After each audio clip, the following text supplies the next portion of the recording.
அஸ்ஸலாமு அலைக்கும் வரஹ்மத்துல்லாஹி வபரகாத்துஹு. கண்ணியத்திற்குரிய முஃமினீன்களே, அல்ஹம்துலில்லாஹ், அல்லாஹ்வுடைய பேரருளால் நேற்றைய வீடியோல நாம பிள்ளைகள் எப்படி பயன்படுத்தப்படணும், மக்தப் மதரசாவுடைய அவசியம் என்ன, சம்மர்ல பிள்ளைகள் இருக்கிறாங்க, எப்படி அந்த பிள்ளைகளை பராமரிக்கணும் என்பது குறித்து எல்லாம் பேசினோம்.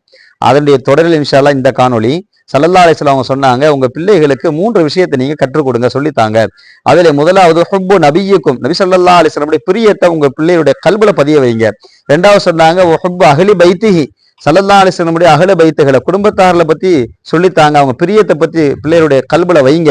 மூன்றாவது சொன்னாங்க ஸல்லல்லாஹு அலைஹி வஸல்லம் வ கிராஅத்தில் குர்ஆன், குர்ஆனை உங்க பிள்ளைகளுக்கு நீங்க சொல்லித்தாங்க.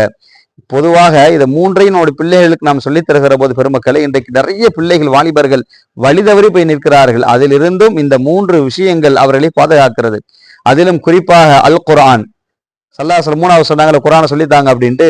அதை குறித்து அல்லாஹ் சூரத்துல் பக்ராவுல சொல்றான், இந்த குர்ஆன் இறங்கியது ஹுதல் லின்னாஸி வ பையினாத்தி மினல் ஹுதா வல் ஃபுர்கான், மக்களுக்கு நேர்வழி காட்டவும் தீய வழியிலிருந்து அவர்களை பாதுகாப்பதற்காக தான் இந்த குர்ஆன் இறக்கி அருளப்பட்டது என்பதாக அல்லாஹ் குர்ஆன்ல சொல்றான். பெருமக்களே, அப்ப அந்த குர்ஆன் எப்போது ஒரு பிள்ளையுடைய கல்வில ஒப்படைக்கப்படுமோ, அந்த குர்ஆனுடைய வசனங்கள் பிள்ளையுடைய கல்வில இருக்குமோ, அவர்கள் பாதுகாக்கப்படுகிறார்கள் என்பதைத்தான் குர்ஆன் நமக்கு சொல்லித் தருகிறது. அதை போதிக்கிற இடம்தான் பெருமக்களே பாக்கியம் நிறைந்த மக்தப் மதரசாக்கள்.